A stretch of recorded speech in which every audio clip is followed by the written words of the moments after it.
কিরে বন্ধু, প্রবাসে এত কষ্ট কেন? মায়ের ভালোবাসা তো দেশে থাকলে বুঝলাম না কেন।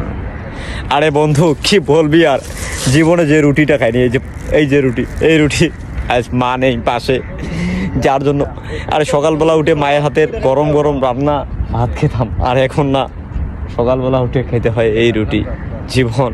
প্রবাস জীবনটা যে একটা জেলখানা বন্ধু, এখন বুঝতেছি। চল কিনু ভাই, যেন প্রবাসীরে দুঃখ না দেয় ভাই। বন্ধু, হ্যাঁ বন্ধু, প্রবাস জীবন মানে জেলখানা। আগে বুঝতাম না, এখন বুঝতেছি বন্ধু। আগে বুঝতে হতো, কারণ এই প্রবাস মানে দেশে থাকতে, জেলখানায় থাকলে তো তবু দুই এক সপ্তাহ পরে পরে মা গো, তোমার মুখটা কতদিন ধরে দেখি না মা, তোমাকে অনেক মিস করি মা। আসলে মা, তোমাকে ছাড়া কোনো কিছু ভালো লাগে না মা।